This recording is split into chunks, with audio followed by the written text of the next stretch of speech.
Hello friend, एक बार फिर से हमारे यूट्यूब चैनल यूनिक पॉइंट पर आप सभी का दिल खोलकर स्वागत है। मैं आशा करता हूं आप जहां भी होंगे अच्छे होंगे और अपनी तैयारी को अच्छे तरीके से कर रहे होंगे। तो आज हम जिस अपडेट की बात करने वाले हैं, ये अपडेट आपकी DSSB ITI इंस्ट्रक्टर से रिलेटेड होने वाली है। अब ITI इंस्ट्रक्टर से रिलेटेड होने वाली है, क्या क्या इसमें इम्पॉर्टेंट है क्या नहीं है, वो सब बातें हम कवर करने वाले हैं। जैसे कि यहाँ पे देखिए शॉकिंग डाटा। शॉकिंग डाटा का मतलब क्या है, ये आप अगर पूरा वीडियो देखेंगे तो आप सच में शौक में पड़ जाएंगे, क्योंकि वैकेंसी कितनी आई थी और कितने कैंडिडेट उसमें पार्टिसिपेट किए थे, कितने कैंडिडेट ने एग्ज़ाम दिया था, कितने लोगों ने, और कितना कम कट ऑफ गया है, वो सब विषय में हम चर्चा करने वाले हैं। और दूसरी चीज़ कि जो सिलेक्टेड कैंडिडेट हैं, जिनका शॉर्ट लिस्ट हुआ, उनको आगे क्या करना है, और जो नहीं हुए हैं उन्हें आगे क्या करना है, इन सब बातों पर हम चर्चा करने वाले हैं। तो इसकी ऑफिशियल न्यूज़ निकल के आई है, ऑफिशियल नोटिफिकेशन आया है। जो नोटिफिकेशन आपका ये 14/5 को आप देख सकते हैं कि उसकी ऑफिशियल वेबसाइट पे निकाला गया है।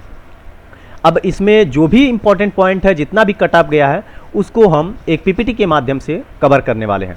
तो चलते हैं, देखते हैं, कवर करते हैं इन सभी पॉइंटों को। Number of vacancy, number of candidate जिन्होंने एग्ज़ाम दिया, और नंबर ऑफ कैंडिडेट कितना शॉर्टलिस्ट हुए हैं, और सिलेक्टेड कैंडिडेट को आगे क्या करना है, और उसके बाद आपका कट ऑफ कितना गया है। उसके बाद जो नेक्स्ट पॉइंट है आपका कि आगे अब आपको क्या, मतलब आपको क्या करना चाहिए, अगर आप शॉर्टलिस्ट हैं तब भी, और नहीं शॉर्टलिस्ट हैं तब भी आपको क्या करना चाहिए। तो इन सब विषय में चर्चा करते हैं। तो पहले हम आते हैं नंबर ऑफ वैकेंसी की। तो नोटिस नंबर आप देखें तो 1472 नोटिस नंबर है, जो इसकी ऑफिशियल वेबसाइट पे आप जाएंगे तो आपको मिल जाएगा। और जो वैकेंसी आपकी निकाली गई थी, ये 24 फरवरी 2023 को निकाली गई थी। 2023 की वैकेंसी थी, साल भर हो चुका। उसके बाद आपकी वैकेंसी की अगर हम बात कर लें तो ये वैकेंसी 11 वैकेंसी निकाली गई थी, जो आपकी इलेक्ट्रीशियन ट्रेड की है। वैसे तो वैकेंसी कई ट्रेड की निकाली गई थी, लेकिन इलेक्ट्रीशियन की ये वैकेंसी है। तो इलेक्ट्रीशियन की मैं बात कर लूँ कि उसमें 11 सीट निकाली गई थी।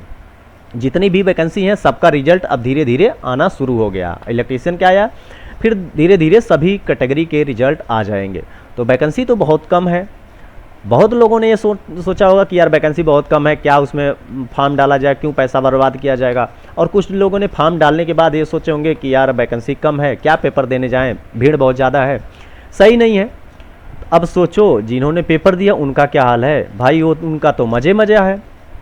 हम नेक्स्ट चलते हैं कि कितने कैंडिडेट ने पार्टिसिपेट किया। अब सोचो कि जो आपका एग्ज़ाम हुआ 8 फरवरी 2024 को, सीधे एक साल बाद एग्ज़ाम होता है, और आपके जो नंबर ऑफ कैंडिडेट होते हैं, ये आपके 369 कैंडिडेट ने एग्ज़ाम दिया। 11 वैकेंसी पे 369 कैंडिडेट ने एग्ज़ाम दिया। अब 369 कैंडिडेट एग्ज़ाम दिए तो कितने लोगों ने कट ऑफ क्वालिफाई की, कितने लोग शॉर्टलिस्ट हुए, उस पर अगर हम बात करें तो चलते हैं नेक्स्ट स्लाइड की तरफ।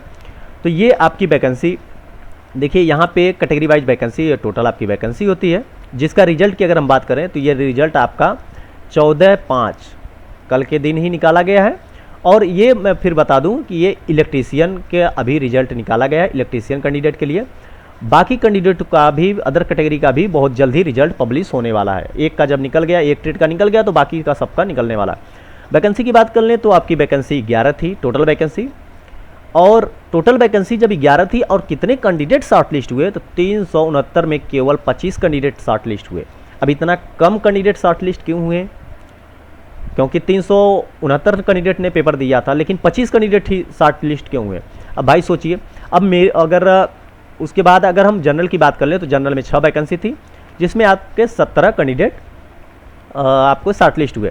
EWS की बात कर लें तो उसमें 1 वैकेंसी थी, और शॉर्ट लिस्ट की बात कर लें तो नील, मतलब आपकी खाली है। और खाली का मतलब ये है कि ये जो EWS के कैंडिडेट हैं वो इसमें से ले लिए जाएंगे।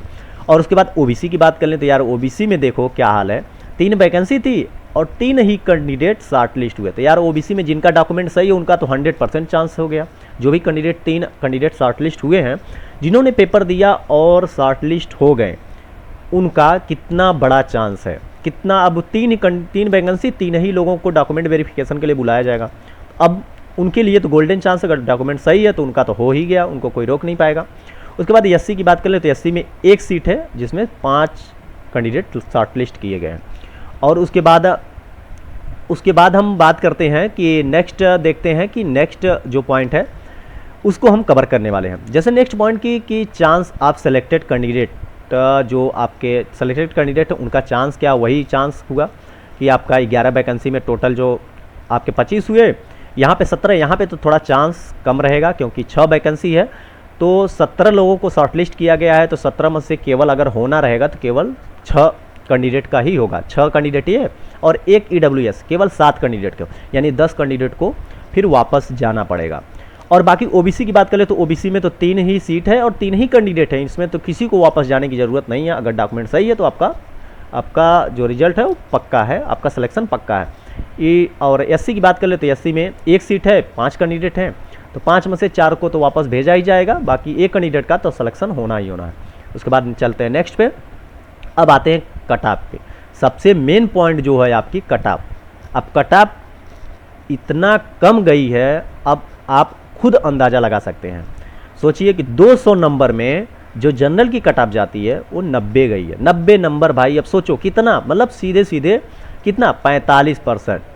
45%। अब ये बताइए कि आप CITS किए हैं या भी जो भी किए हैं, आप स्टडी किए हैं, स्टडी के बाद आप 45% नहीं ला पा रहे हैं, अब क्या है। ये जनरल की कट ऑफ है। जनरल की कट ऑफ 200 में से 90 नंबर जाती है, यानी 45%। उसके बाद आपकी आती है 200 नंबर का EWS का भी रहता है, तो इसमें नील गई है। नील का मतलब EWS का कैंडिडेट एक ले लिया जाएगा, वो आपका जनरल से ही ले लिया जाएगा, ठीक है। और उसके बाद आपके फिर नेक्स्ट आती ओबीसी की। ओबीसी का भी 200 नंबर का था, जिसमें कट ऑफ अब गई है केवल मात्र 78.75। 78.75, मतलब अगर हम बात करें तो 39 पॉइंट समथिंग आपकी कट ऑफ जाने वाली। अब बताओ 39 पॉइंट, यार 39% आपकी कट ऑफ गई है, इतना कम कट ऑफ। अब सोचो, आप खुद अंदाज़ा लगाओ यार कि 39%, मतलब सीधे सीधे बोले तो 40% कट ऑफ ओबीसी की गई है। अब कितना कम, ये तो अभी इलेक्ट्रीशियन ट्रेड का है, बाकी सभी ट्रेड का धीरे धीरे रिजल्ट आएगा तो उस पर मैं वीडियो बना दूंगा। तो आप सोचो कितना कम कट ऑफ गई। एससी की अगर बात कर ले तो एससी की आपकी 71.25। 71.25 का कितना, सीधे सीधे 35 दूना 70, यानी 36%। अगर देखा जाए तो 36% आपकी एससी कैंडिडेट की कट ऑफ गई है। अब इतनी कम कट ऑफ भाई, बहुत ही कम। DSSSB की कट ऑफ बहुत ही कम हुई। तो चलते हैं फिर नेक्स्ट पॉइंट पे, देखते हैं कि अब आगे क्या करना है। What next to selected candidate. अब सेलेक्टेड जो कैंडिडेट है उनको क्या करना है, उनके लिए सेलेक्टेड कैंडिडेट जो भी हैं बहुत ध्यान से सुनिए। आपको जो ई-डोसियर की एक लिंक आपको वो एक्टिव होगा, और ये इसकी DSSB की ऑफिशियल वेबसाइट, आप OARS जैसे डाल के सर्च करेंगे तो उसकी ऑफिशियल वेबसाइट खुलेगा, वहाँ पे आपको ये लिंक देखने को मिलेगा।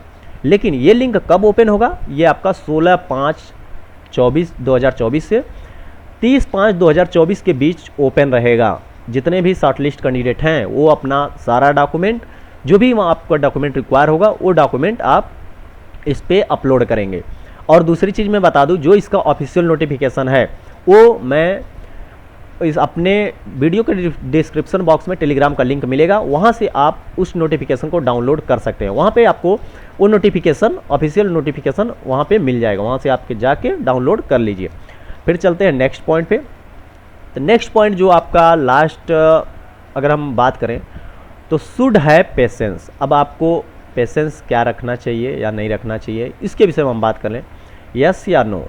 अब देखो बात ये है, जिन लोगों का शॉर्टलिस्ट हुआ तो अपना डॉक्यूमेंट रेडी करके अपना रेडी रखें, और जैसे ही पोर्टल ओपन होता है और टाइम पे के अंदर अपना डॉक्यूमेंट जो है उस पर अपलोड कर लें। और उसके बाद जिन कैंडिडेट का नहीं हुआ, कोई दिक्कत नहीं है, परेशान होने वाली कोई बात नहीं है, क्योंकि कुछ नहीं होने वाला, हो गया। लेकिन अगली वैकेंसी जो आपके सामने पड़ी है, जैसे कि अभी राजस्थान ITI इंस्ट्रक्टर की वैकेंसी है, और भी उड़ीसा की भी वैकेंसी निकाली गई थी, उत्तराखंड की वैकेंसी ITI इंस्ट्रक्टर की निकाली गई थी। तो ये जितनी भी वैकेंसी हैं, आपके पास जो भी अपॉर्चुनिटी है, आप मेहनत करिए। इतना कम मेरिट इतना कम कट ऑफ जा रही है, आप अगर थोड़ा सा मेहनत कर लीजिए, अगर थोड़ा सा मेहनत किए तो आप अगर ज़्यादा, इससे ज़्यादा, अगर उससे भी ज़्यादा नंबर ला दिए तो आपको कोई छांटने वाला ही नहीं मिलेगा। आप का तो कन्फर्म ही हो जाएगा। तो आप पेशेंस रखिए, कोई ज़रूरी नहीं है जितने लोग फॉर्म भरते हैं कि सबका सिलेक्शन हो ही जाए। जितने लोगों की वैकेंसी होती है उन्हीं लोगों का सिलेक्शन होता है, उतने ही लोगों का सिलेक्शन होता है। तो बाकी जो जितने कैंडिडेट का शॉर्टलिस्ट नहीं हुआ वो अपना पेशेंस रखिए, अपनी तैयारी को मेंटेन करिए और अपने अंदर थोड़ा सा ये मोटिवेशन लाइए कि नहीं मेरा इतना मैं गया, थोड़ा सा और मेहनत करूँगा तो मेरा हो जाएगा। तो ये सारी पॉइंट जो इम्पोर्टेंट थी, जो इसकी ऑफिशियल वेबसाइट का जो नोटिफिकेशन था उसको मैं एक पीपीटी के माध्यम से कवर किया। तो ये आपका, फिर मैं बता दूं, ये आपका नोटिफिकेशन वीडियो के डिस्क्रिप्शन बॉक्स में टेलीग्राम का लिंक मिलेगा, वहाँ पे टेलीग्राम पे जाके आप डाउनलोड कर सकते हैं। तो ये नोटिफिकेशन वहाँ पे आपको मिल जाएगा। तो ऐसे ही नई अपडेट पाने के लिए या नई जॉब से रिलेटेड अपडेट पाने के लिए, क्योंकि जॉब से रिलेटेड लगभग जितने भी जॉब आती हैं उसको डेली बेसिस पे हम अपडेट कर देते हैं। तो आप जॉब से रिलेटेड कोई भी अपडेट पाने के लिए आप हमारे साथ जुड़े रहिए। यदि अभी तक हमारे चैनल को सब्सक्राइब नहीं किया तो सब्सक्राइब कर लीजिए, और उसके बाद यदि वीडियो पसंद आए तो एक लाइक जरूर